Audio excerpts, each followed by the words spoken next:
Сайн бацхан уу та бүхэндээ энэ өдрийн мэндийг хүргье. Өнөөдөр бороо ороод их сайхан өдөж байна. Хоёр шавтайгаа сайхан тулганы галын дэргэд суугаад бас орвоогийн юмс үзэгдлийн талаар бас энэ Монгол өвөл өмжлөл, ёс заншил, бөөмөргөлийн талаар сайхан хөөрөлдөөд сууя гэж бодож байна. Тэгэхээр шинэ үеийн залуучуудаа зөвлөгөө гэх юм бол монголчууд гэлтгүү дэлхийн хүн төрөлхтөнд галын шидээр галын хүчээр үдээ зэрэгтэй сайн сайхан амьдарч байгаа. Гал гэдэг бол ариун их одоо эрчим энергитэй, хүчтэй ийм зүйл шүү дээ. Тэгэхээр эцгийн галаас галаа таслан ялангуяа эрэгтэй хөлт бол аавынхаа гал голомтыг сайхан залгаж авч явдаг. Тэгэхээр гал голомтыг их ариун байлгах хэрэгтэй. Шинэ үеийн залуучууд болохоор ер нь гал голомтын талаарх ойлголтууд их маруухан болсон. Тэрийг бол мэдээж аав ээжүүд нь сайхан зөвлөж, ярьж, хэлж, захиж ингийн учиртай байдаг. Ингэдэг юм шүүгээд энэ өвөл өмжлөл, ёс заншил бас энэ Монгол дархлааг сайхан үр хүүхдүүдтэй зааж зөвлөж явуулах айтайм байгаа юм шүү. Бид нар одоо энэ дэлхийн даяаршлагтад одоо хөгжил боловсрол яриад байгаа л да. Гэхдээ дан одоо өндөр байшин барилгаар хөгжлийг л тодорхойлохгүй, хүнийг хайрлах, урвдыг сонсох. За тэгээд тухайн улс үндэстнүүдийн одоо мөндсөн одоо тийм дархлаа ондоочлог гэж юм байгаа шүү дээ. Тэгэхээр энэ ондоочлог гэдэг зүйлийг л цуг авч явах хэрэгтэй байхгүй. Тэр чинь улс үндэстнүүдийн шаал одоо өөр мөн чанарууд биш шүү дээ. Өв соёл, хэл соёл, ёс боломжлол. Энэ зүйлүүдэд хадгалахгүй тухайн улс үндэст нь одоо олсон тогтнохгүй шүү дээ. Тэгэхээр энэ зүйлүүдийг л үр хүүхдүүдэд залуу шинэ үедээ заа сургах одоо боловсролын төвшин цэцэрлэгээс нь маш сайн одоо олон цагаар тэр сургалтуудыг оруулах хэрэгтэй. 10 жилийн сургалтуудад одоо шулуухан хэлэхэд бас хэрэгтэй хэрэггүй гэж ярих нь одоо хайшаа юм тийм. Илүүтэйгээр хичээлүүдээс илүүтэйгээр одоо энэ өв соёл, ёс боломжлол, дархлаа, мөн чанар Монгол хүн одоо юугаараа бахарах хэрэгтэй вэ? Тийм ээ. Тэгээд энэ зүйлүүдийг бүр их сайхан үр хүүхдүүдийн тарих зүрхэнд нь суулгаад өгөх нь аятай болов гэдэг.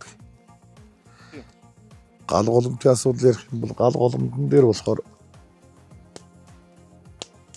эхнэрийн удмын гал голомт, нөхрийн удмын гал голомт гэдэг хоёр удмын гал нэгдэж тэр айлын амьдрал, тухайн айлын одоо тэр нөхөр хоёрын галыг нэгтгэж тухайн айлын амьдралыг сайхан аятай болдго юм болов уу гэж боддог шүү дээ.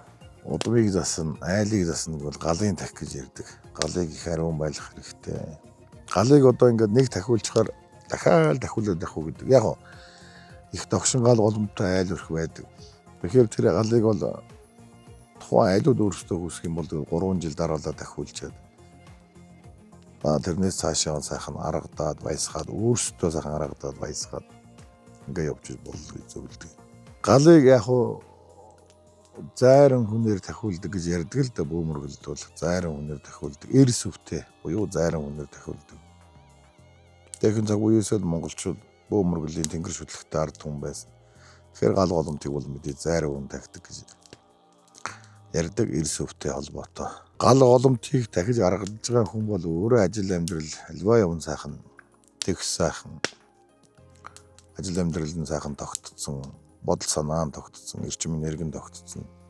Тийм одоо чулуухан хэлэхэд зөв явж байгаа хүнээр гал голомтоо сайхан дахиулвал аятай гэж хэлмээр байна. Гал гэлтгүү одоо энэ өөрсдөө гэр бүлийн талаар одоо салд сарнидсан өөртөө хань ижилтэйж болоогүй мөртлөө хүний хань ижлийн заяа засах гэдэг. Өөртөө амьдрал нь докторгүй мөртлөө өрөөлийн амьдралыг доктортой болох гэдэг тал дээр би бас яахан эсрэг бодолтой байдаг юм. Өөрөө амьдрал ахуун альва тодорхой хэмжээнд тогтсон, бодол санаа тогтсон. Бас нэг харц тогтсон нүд дүүрэн зөвхөн байж өрөөлийн амьдралыг засан зална. Гал голомтыг ч гэсэн сайхан дахиж гаргах ёстой гэж би боддог юм аа. Энэ бол миний бодол л доо. Гал ариун байж тухайн айлын ажил амьдрал буян хишиг сайхан ариун байна.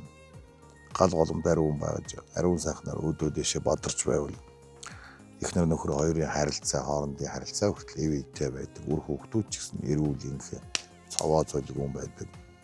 Сайхан уян хишиг буюу одоо баялаг, эрүүл мэнд, ив найр энэ бүхэн одоо галтай холбоотой байдаг болохоор энэ гал голомт дээр их анхаарах хэрэгтэй гэж одоо ирж үзүүлж байгаа хүмүүстэй сайхан зөвлөдөг шүү дээ. Тухайн одоо айл хүсэх юм бол 3 жил сайхан дахиад аргадаад өгч. 3 жил тагсны дараагаар ер нь бол сайхан гэрээ эзэн хүн маань галаа сайхан баясгаад одоо өгж өгөөд сайхан шарт тус арц гангаар сайхан галдаа өргөөд эсвэл сайхан сүүл өргөөд гал голомтоо сайхан баясгаад гал одоо ингээ баясаад ирэхээр чинь сайхан шад бад гэдэг уграад ирэхээр чинь гал баясчин гэсэн үг шүү дээ. Тэгээ галын дүлийг сайн ажих хэрэгтэй. Хөхтөл гал бас яаж бадарч байгааг шалтгаалаад тухайн айлыг бас шинжиж болдгоо шүү дээ. Нилээ шүрүүн бадарч байгаа. Зарим нь их гонигтай гэх юм уу. Их сул одоо харахад бадарч өгөхгүй. Зарим айлын гал одоо заавал төлөө модно хуураа мөртлөөл асаж өгдөг байдаг шүү дээ, тийм ээ. Тэгэхээр тэрийг одоо заавал бүү хөнгөлтгүйгээр ингийн одоо тухайн айлын хүмүүс сайхан галаа ажихаар ямар хөө байна. За тэгээ галаа сайхан бод асаах гэхээр асаж өгөхгүй байна. Асчаад унтрах гад байдаг. Зарим айлын гал бас буудчих гадж байдаг шүү дээ, бас гэл. Тэгэхээр тэр гал нэг л болж өгөхгүй байна гэдээ бас гэрийн эзэдүүд юм уу эхнэр нөхрүүд хоорондоо ярьж байгаа бас шинждэг. Тэгэхээр одоо галдаа сайхан мөргөөд галаа сайхан тулгаа юм уу эсвэл одоо пишингээ сайхан арчаад цэвэрлээд их гоё зөөрхөн болгож байгаа төлөө одоо хийгээд өрдөөд за тэгээ сайхан тулгандаа арц гангаа шар тусаа өргөөд баясгаад за тэгээ галдаа сайхан мөргөөд ирэхэр чин гал чин аяндаа сайхан дүрлзээд асаад эхэлдэг шүү дээ. Харин байранд байгаа айлууд одоо яалтай айлууд. Монголчууд угаасаа нүүдлийн соёл иргэншилтэй гал голомт юм айл болгонд л байсан. Орчин үеэд дагаад одоо энэ байранд байгаа айлууд бол яг нэг пишин жижигхэн юм пишин 100 эсвэл нэг жижигхэн тулгунууд бас ингээд айлууд бас тавьдаг болцсон. Тэр бол бас зөв. Тэгэхээр бас энэ дотор нь одоо 7 хоногт нэг удаа. За ер нь бол 7 хоногт нэг удаа сайхан галаа бадраагаад дотор нь хөөрхөн түлээний холц мод хийж байгаа сайхан галаа сайхан бадраагаад дээр нь хөөрхөө юм цайныгаа дээж хийгээд галаа бадраагаад одоо тэр тулганд байгаа галдаа сайхан мөргөөд за тэгээд эхнэр нөхөр хоёр бол одоо тэр дээжсэн сайхан хүртээд тэгээд ажил үйлэндээ өглөөрт босоод шүү дээ ажил үйлэндээ сайхан гараад эсвэл одоо сардаа нэг удаа тулгандаа галаа түлээд жижиг одоо ийм тулгандаа галаа түлээд тэрэндээ сайхан сүү хөөрүүлээд хоёр талаас хоёлоо сайхан уугаад хүртчээ сайхан алга үйлэндээ өглөөрт одоо үлээ үлдчихэд өглөө алга үйлэндээ сайхан гараа авчдаг байгаа тийм. Эсвэл сайхан амралтын өдөр гэрээ бүлээрээ сайхан амардаг шүү дээ. Тэгэхдээ өглөө галаа сайхан бадраагаад дээр нь сайхан сүү хөөрүүлээд цагаалга буюу сүүгээ сайхан хөөрүүлээд эхнэр нөхөр хоёр маань амсаад тэгээ галдаа сайхан мөрөгчжээвэл их айтем байна. Гал голомтой ер нь дахиулсны дараагаар тэр нурамнаас нь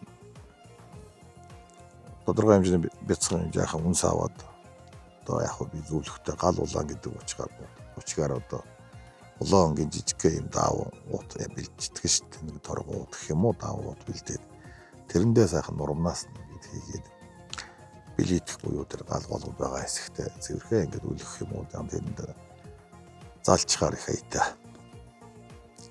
Гал голомтыг ерөөсөө үүсгэж болохгүй. За тэгээд гэр бүлээрээ сайхан аяада агаар салхин гарахта тэр бяцхан тулгаа аваад тулгандаа бас нэг хөрхөн гал бадраагаад галын тэнгэрээс сайхан баясгач байвал их хайтай гэж ярьдаг. Гал голомт тахихтай гал голомтондоо одоо буян хишгээ сайхан дуудаж идэг монголчууд. Буян хишг дотор ч нь бол одоо миний өөрийн бодлоор за яг эд баялаг гэж ярьдаг. Эд баялагын ихэнд бол хамгийн түрүүлээд бол эрүүл байх. Тэр айл үр хүүхэд аав ээж ах дүүгээрээ эрүүл сарвал байх. Эв найртай байх. Илэг бүтэн байх. За тэгээд эд баялагтай байх гэдэг хамгийн сүүл эд баялаг ороод энэ гал голомтон дээрээ энэ 5 буян хишгээ сайхан дуудаж идэг. Тэр бол одоо тухайн 3 жил тахиулагч юм уу тухайн одоо гал тахиж байгаа цайран гараа сайхан буян хишгээ даллуулчаад дараагийн одоо галаа баясгах хураалах үедээ бол гэрээ эзэн хүн сайхан буян хишгээ сайхан хураалаад гал голомтондоо сайхан мөргөө залбирчдаг байх хэрэгтэй. Гэж л одоо зөвлөе.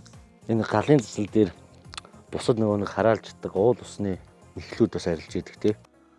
Галын засал дээр хараалж ятгаад арилах гэхээс илүүтэйгээр гал голомтон дээр болохоор яг удам бөксөө дамжсан гал голомтын асуудлууд яригдахаас одоо шил нэг айлын бүсгүй ч юм уу яхан өвдөх ч юм өвчөө ороох ч юм уу тэр харахаар яг удам бөксөний яхан үүлийн үрээс ч юм уу тиймэрхүү зүйлээр шалтгаалаад яг бие хаана өвдөддөг бол тэр айлд очиод ч юм уу бэр гугдаад айлд очиод айлын гал голомтонд орчхоор бие өвдөхө болчдөг.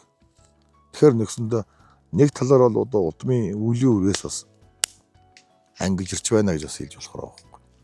Эмхтэй хүмүүс.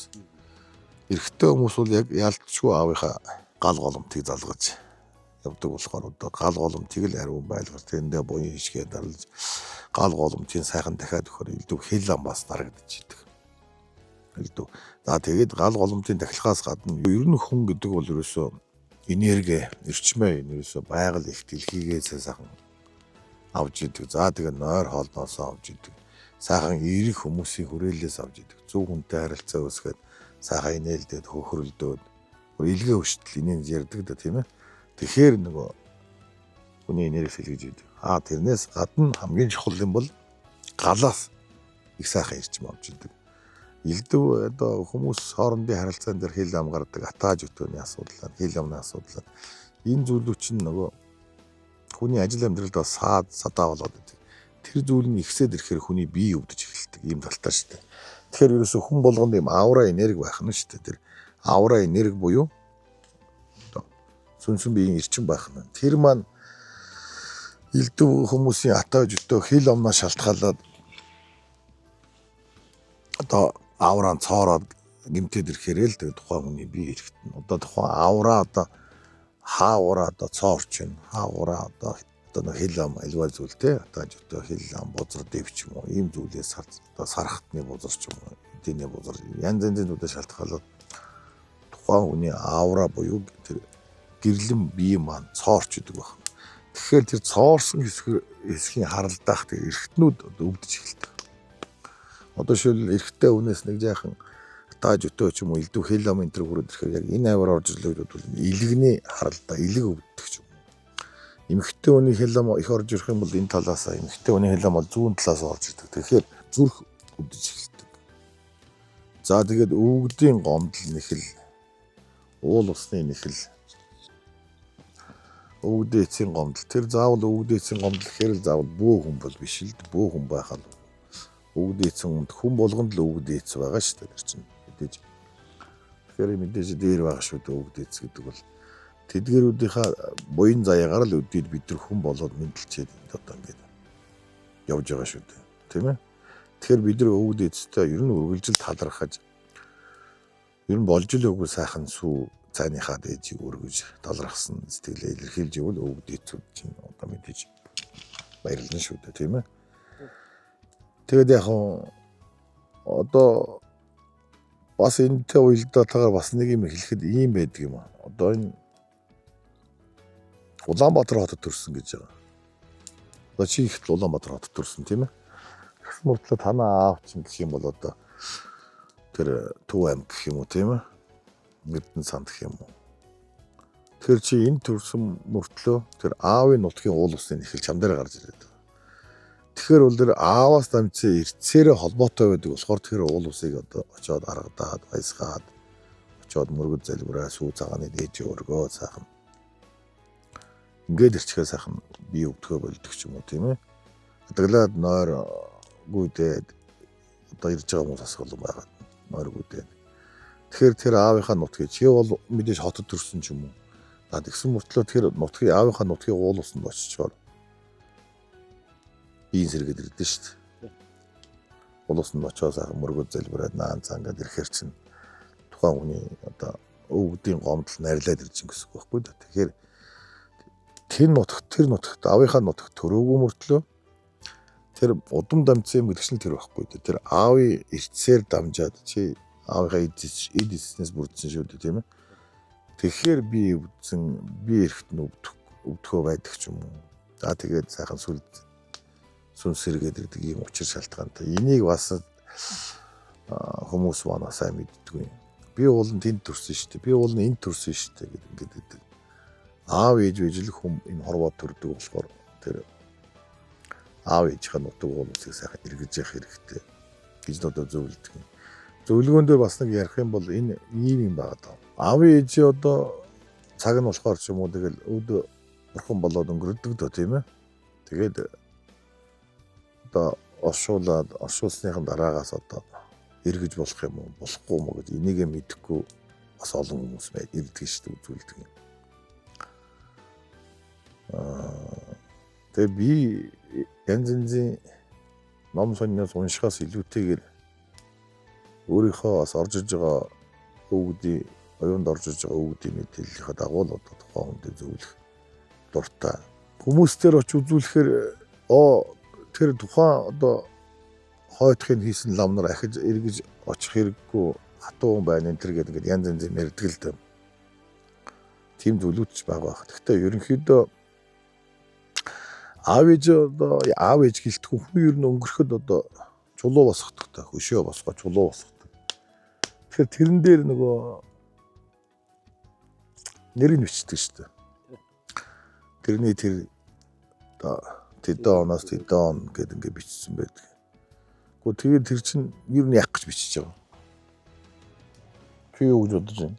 Одоо энэ насан эцлэх төрхөөс насан эцлэх хүртлээл энэ хооронд насалсан юм шүү гэдгийг л одоо харуулж байгаа юм болов. Хинд харуулах гэж байгаа. Өөр хүүхдүүд одоо очиж болохгүй гэсэн шүү дээ. Тэгэхээр ингэ зөрчилдөж байгаа. Тэгэхээр энэ дээр тэгээ ярихаар яагаад тэн дээр нэр алдрын сийлээд үлдээж байна гэхээр эргэж очлоо гэж байгаа. Лог нэрөөсөө тийм байгаа. Эргээд очихж энэ байна шүү дээ гэд ингээд те. Хэрэг ахиж өөр хүүхдүүд нь ч юм уу эргэж очихгүй юм бол тэр нэр алдрын дэн дээр сийлэх шаардлага байхгүй шүү дээ. Тэг өөр одоо тавьсан энэ юунуудаас шарлуудаас ялгаж байгаа тэр шүү дээ. Энэ байна шүү дээ гэд ингэж очин. Тэгэхээр очих хөстөө байхгүй да. Аав ээжийн газар ялангуяа аав ээжийн газар тодтогж яриад байгаа тэр. Аав ээжийн газрууд дээр яг зөвлөхөд би тийм байдаг юм да. Эцгийн газар дээр 5 жилээс цаашаа 5 жил болсноос хойш хамгийн наадталтаа 5 жил болоод аавынхаа газрыг эргээрээ зөвлөдөг. Ээжийн газрыг бол 3 жилээс цаашаа ээжийнхээ газрыг эргээрээ зөвлөдөг. Тэрэн дээр юу хэлэх гээд байна вэхээр хүнд одоо юм 3 сүнс байх нь шүү дээ. Товчлоод ярих юм бол одоо ясан биений сүнс гэж байдаг. Тэр ясан биений сүнс бол хүний амуу хүзүү болон гавлын яс хоёрын завсар оршиж идэг байх нь шүү дээ. Тэгэхээр эрэгтэй хүн өөд болсноос хойш одоо 5 жил болоод одоо тэр гавлын яс болон амуу хүзүү хоёр нь одоо салдаг байх нь шүү дээ. Одоо булчин жирэмсээс холбогдсон байгаа шүү дээ. Тэр чинь тэгэл ингээд задраад. Тэгээд ясан биений сүнс нь хөөх хугацааг ер нь багцаагаар 5 жил гэж. Одоо өвгдүүд ярьдаг байх нь. Тэгснээ дараагаар тэр аавынхаа газрыг эргэдэг байх нь 5 жилийн дараагаас хойш. ээжийн газар бол эмэгтэй хүний дээр булчин хүмүүс мэдээж эрэгтэй хүнийг бол арай зөөлөн уян зөөлөн байдаг болохоор 3 жил болоод тэр нь салчдаг юм байна л да. Салаад тэр аман хүзүү гавлын яс хоёр нь дунд оршиж байгаа тэр ясан биений сүнс хөөрснөд дараа гар аав ээжийн тэр газрыг иргэдэг юм өстой. Тэгэд яг хуу аав ээжийн газар дээр очихдоо одоо юутай очих уу яах уу гэл одоо хүмүүс янз янзаар л ярьдаг. Илдүү янзын юм өргөөд бахаар тэр чинь бас хитрхийх одоо юу гэдэг юм дээ бурам энэ өргөөд байх юм бол тэр чинь бас хэцаваа мухаа олчих гаддаг талтай. Тэгэхээр яг хуу тариа будаа л их айтай юм доо. Тариа будаа гэдэг бол одоо өсөж үржихийн бэлэгдэл байдаг болохоор тариа будаа сайхан өргөх хэрэгтэй. За наахнаас нь сайхан цагаан сайхан зүйлийг одоо бэлэгдээд сүүцгээ өргөхөд их гэмгүй зөвлөдөг. За тэгээ сайхан үнрээр одоо хибитүү чинь одоо үнрээр одоо хооллдог буюу сайхан одоо өвчүүний өөх ч юм уу сүүл ч юм уу өргөж үлмийн хэсэгт нь нэмтгээ одоо ирчээд үлмийн сайхан өргөөд эцгийнхаа одоо харалдаа баруун талын өвдөгний харалдаа сайхан одоо дотроо сайхан залбираад хүүн одоо мохин ингээ сайн сайхан явж байна гэж сайхан өргөчих хэрэгтэй. Одоо зайнаас шүд одоо мэдээж толгоо газар түргээд мөргөөд өгч болохгүй. Ээжийнхаа болохоор зүүн өвдөгний харалдаа сайхан мөргөөд за тэгээ сайхан хөх хомоол эсвэл одоо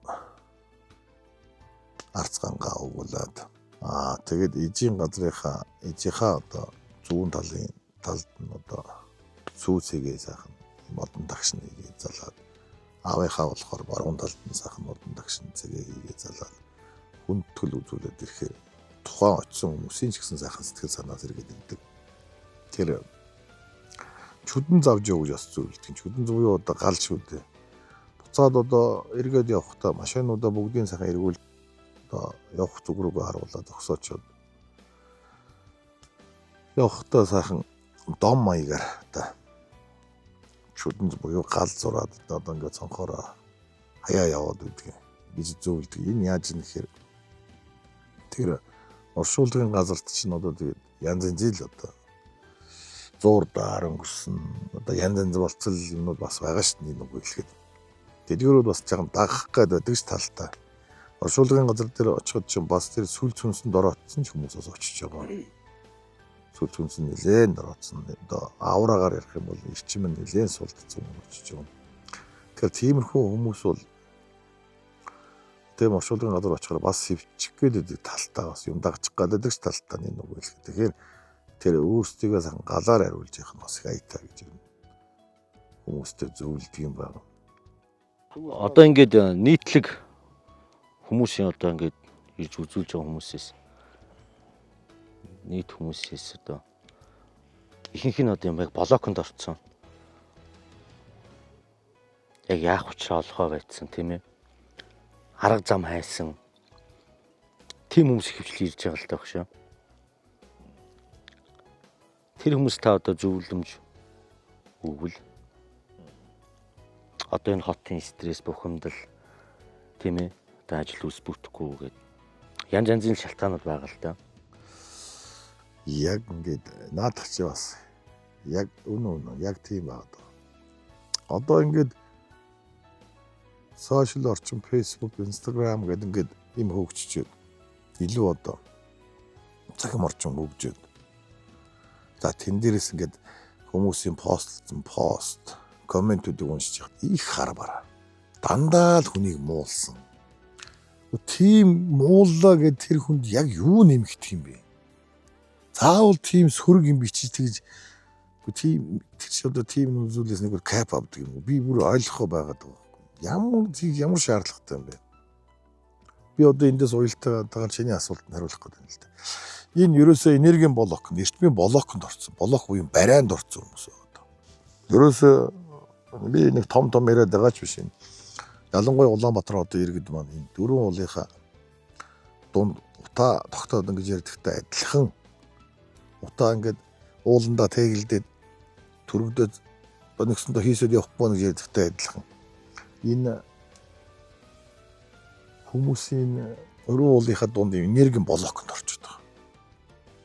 Удаадаглаад ингээд зулсан дээр ирэхээр хүмүүсийн бөөр эсвэл зулсан юм уу нэгвэл машинтайгаа хөдөө нэг жаахан гарахт л ямар гоё юм бэ гэж байгаа. Энэ ерөөсөө бүтэн амьсгаа аваад ерөөсөө. Энэ чинь ямар учиртай гэхээр нөгөө блокнд орчод байгаа байхгүй.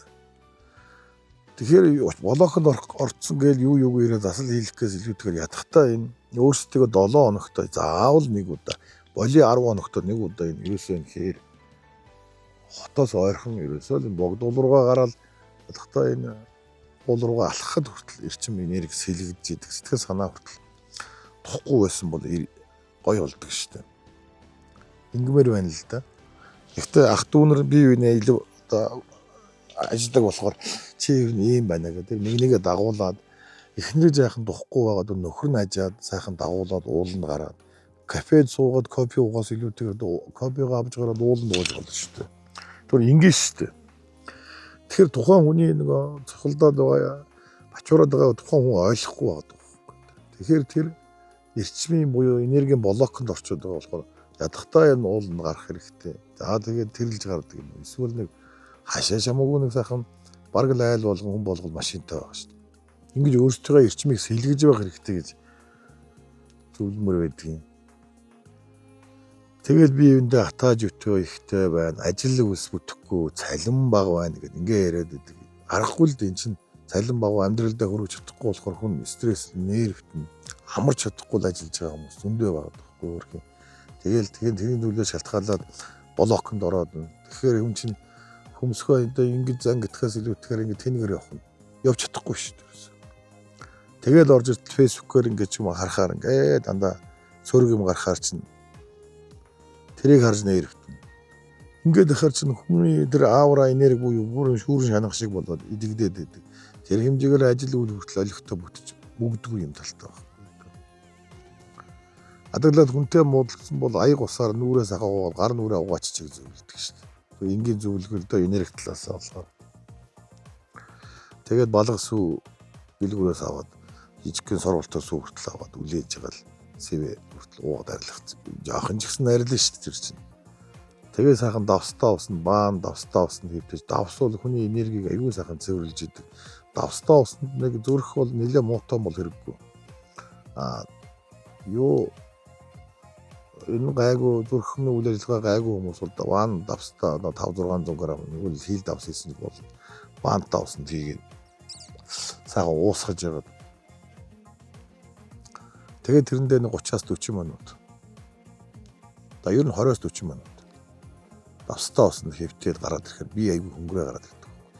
Давс гэдэг чинь болохоор аль болох нэг хий битүүдийг бас муу хий битүү чинь давсноос айдаг шүү дээ. Одоо тийш хэлэх гээд байна л дээ амганда. Аль ямар сандал давс хүртэл цацдаг шүү дээ. Японы нөгөө сумо хүртэл давс яга цацаад гэхээр тэр дивжигээ ариун байлгах гэдэг шүү. Тэгэхээр давс чинь өөрөө ариун байлгадаг ийм зүйл байх нь шүү дээ. Тэгэхээр давстаа усан цагаа энерги цэвэрл сурах хэрэгтэй. Тэгээ сайхан ганг муу арцтай усаар би хандалцсан ус юм гэртээ сайхан хандлаад бэлтжээд давс гангтай усаар юм уу арцтай усаар би сайхан угаагаад литр сүү бүжиглж байгаа сайхан бие угаагаад өөрсдөө энерги ингээд цэвэрлдэг байх хэрэгтэй. Үнэхээр гарцаагүй хараалж ятдаг, үнэхээр гарцаагүй бүр ингээд болохоо байцсан нэлээ хүнд болсон хүмүүс л одоо үнээр засал хийлгүүл одоо яадаг юм гэхээс тэрнээс л ер нь шулуухай хэлэхэд хөнгөн чанарын юмнуудыг бол заавал нэг гандаа ороод их ч юм уу нэг хүнд үзүүлэх шаардлагагүй. Нэг л яхан тухгүй байгаад бол өөрсдөө энерги сайхан цэвэрлждэг байвал их хайтай гэж одоо зөвлөмөр байна. Буян үлдийг бол би нэг фэйсбүүк дээр нэг бичсэн пост хэм юм байна. Буян үлдийг бол өлөө босвол хүн сайхан ухилчилтэй. Чи ямар гоё нүдтэй юм бэ? Чи ямар гоё хөлтэй юм бэ? Чи ямар гоё арьстай юм бэ? Чи ямар нүдэнд дулаах юм бэ? Би бол ажил дээр орж байгаа хүн болгонд аль болох нэг гоё урам өгөх гээд урмын өгөх гээд дотроо боддог юм. Надаас асар унжих юм байхгүй шүү дээ. Тэгэхээр тэр тухайн хүн чинь аягүй гоё сэргэлт аваа гардаг байхгүй. Тэгэхээр бид нар бие биендээ жоохон урмын өгтөл амьдрмаар байна шүү дээ. Сайхан хэллээгээд өөрөөс насраад унжих юм байхгүй. Энэ зүйлийг би бас нийт одоо хүмүүстэй сайхан ирсэн хүн болгонд л хэлхийг боддөг юм. хүний бие сүлж хүнсээс илүүтэйгээр хүний сэтгэлийг засах засал хамгийн одоо номер 1 засал гэж боддог. Тэг хүн гоё сайхан үгтэй л явах. Сайхан мэндтэй. Сайхан үгтэй. Фэйсбүүкээр бие биендээ сайхан мэд хүргэждэг. Одоо нөгөө юм хөгжсөн болохоор фэйсбүүкээр ялангуяа видео колор ч юм уу. Чатаар ч юм уу бие биендээ харьцдаг болсон болохоор би фэйсбүүкээр гээд байна л да. Сайхан үгийг л амнаасаа гаргадаг болчихсон тэр амьдралыг харах өндөгчийн хүртэл сэргээд ирнэ. Сайхан үг хэлчихэр нөгөө хүн чинь чиний талаарх бодол нь хүртэл эерэг болно шүү дээ. Дахиж уулзмаа санагдаж шүү дээ. Одоо би бас ямар чи юу сайхан залуу шүү. Чи юу сайхан бүсгүй нэг хэлдэг. Зарим нь бол намайг хандрах гэж ойлгодог юм магадгүй. Юу шүү дээ. Тэр чинь сайхан юм сайхан гэж хэлнэ шүү дээ. Яалтчгүй нэг нүд нь муу ийм хүнийг аваач чи ямар гоё нүдтэй мэгс хэлж болохгүй байна. Тэр чинь уурлаа шүү дээ. Намайг оруулаад байгаа юм. Тэгээд тухайн хүнийг харахаар айгүй гоё шүдтэй хүн байна. Гоё хамартай хүн байна. Гоё ярьдаг хүн байна. Гоё харцсан харахад нүдэнд дулаахан хүн байна. Тийм ээ. Сайхан сэтгэлтэй, айгүй сайхан сэтгэл үнэртэй гэж хэлэхэд хүн баярлдаг ш. Тийм байна уу гэл ингэдэг ш. Тэгэл бүгдээрээ эргэл байцах юм аа шүү дээ. Энергийн блоконд ороод байгаа тохиолдолд одоо ятгахтаа уул усанд гарах хэрэгтэй. Уул усанд гарнаа гэдэг чинь тэгээд энэ хотын юм машины дуу чимээ стресс бухимдлаас холдоод ирэхээр л арай гоё уужраад ирдэг шүү дээ. Одоо энд ингээд суухрах хүртэл амгалан сайхан байгаа. Ерөөсөө л тэр.